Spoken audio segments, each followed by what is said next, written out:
एक मासूम बच्चे का रुला देने वाली कहानी। एक दुकान में खरीदारी कर रहा था, तभी मैंने उस दुकान के कैशियर को 5-6 साल के लड़के से बात करते हुए देखा। कैशियर बोला, माफ़ करना बेटा, लेकिन इस गुड़िया को खरीदने के लिए तुम्हारे पास पर्याप्त पैसे नहीं हैं। फिर उस दुकान के छोटे से लड़के ने मेरी ओर मुड़कर मुझसे पूछा, अंकल, क्या आपको भी यही लगता है कि मेरे पास पूरे पैसे नहीं हैं? मैंने उसके पैसे गिने और उसे से कहा, हाँ बेटे, यह सच है कि तुम्हारे पास इस गुड़िया को खरीदने के लिए पूरे पैसे नहीं हैं। वह नन्हा सा लड़का अभी भी अपने हाथों में गुड़िया थामे हुए खड़ा था। मुझसे रहा नहीं गया। इसके बाद मैंने उसके पास जाकर उससे पूछा कि यह गुड़िया वह किसे देना चाहता है। इस पर उसने उत्तर दिया कि यह वो गुड़िया है जो उसकी बहन को बहुत प्यारी है और वह इसे उसके जन्मदिन के लिए उपहार में देना चाहता है। यह गुड़िया पहले मुझे मेरी मम्मी को देना है, जो कि बाद में जाकर मेरी बहन को दे देगी। यह कहते कहते उसकी आंखें नम हो आई थी। मेरी बहन भगवान के घर गई है और मेरे पापा कहते हैं कि मेरी मम्मी भी जल्दी ही भगवान से मिलने जाने वाली है। मैंने सोचा कि क्यों ना वो इस गुड़िया को अपने साथ ले जाकर मेरी बहन को दे दे। मेरा दिल धक सा रह गया था। उसने ये सारी बातें एक सांस में ही कह डाली और फिर मेरी ओर देखकर बोला, मैंने पापा से कह दिया है कि मम्मी से कहना कि वो अभी ना जाए, वो मेरा दुकान से लौटने तक का इंतज़ार करें। फिर उसने मुझे एक बहुत प्यारा सा फ़ोटो दिखाया जिसमें वह खिलखिला कर हंस रहा था। इसके बाद उसने मुझसे कहा, मैं चाहता हूँ कि मेरी मम्मी मेरा यह फ़ोटो भी अपने साथ ले जाए ताकि मेरी बहन मुझे भूल नहीं पाए।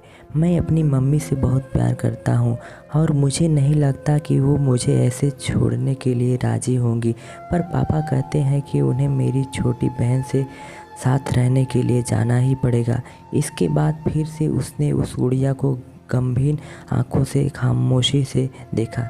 मेरे हाथ जल्दी से अपने बटुए पर्स तक पहुँचे और मैंने उससे कहा, चलो एक बार फिर गिनती करके देखते हैं कि तुम्हारे पास गुड़िया के लिए पर्याप्त पैसे हैं या नहीं। उसने कहा, ठीक है, पर मुझे लगता है मेरे पास पूरे पैसे हैं। इसके बाद मैंने उससे नज़रें बचाकर कुछ पैसे उसमें जोड़ दिए और फिर हमने उन्हें निकाह शुरू किए। ये पैसे उनकी गाड़ियों के लिए काफ़ी है। यही नहीं, कुछ पैसा अतिरिक्त बच भी गया था। नन्हे से लड़के ने कहा, भगवान का लाख लाख शुक्र है मुझे इतने सारे पैसे देने के लिए।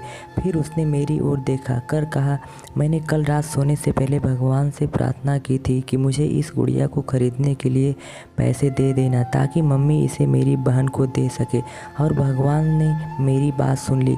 इसके अलावा मुझे मम्मी के लिए एक सफ़ेद गुलाब खरीदने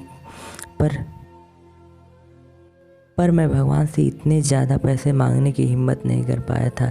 पर भगवान ने तो मुझे इतना पैसा दे दिया कि अब मैं गुड़िया के साथ साथ एक सफ़ेद गुलाब भी खरीद सकता हूँ। मेरी मम्मी को सफ़ेद गुलाब बहुत पसंद है। फिर हम वहाँ से निकल गए। अपने दिमाग से उस छोटे लड़के को निकाल ही नहीं पा रहा था। फिर मुझे 2 दिन पहले स्थानीय समाचार पत्र में छपी एक घटना याद आ गई जिसमें एक शराबी ट्रक ड्राइवर के बारे में लिखा था जिसने नशे की हालत में मोबाइल फ़ोन पर बात करते हुए एक कार चालक महिला की कार को टक्कर मार दी थी, जिसमें उसने 3 साल की बेटी की घटनास्थल पर ही मृत्यु हो गई और वह महिला कोमा में चली गई थी।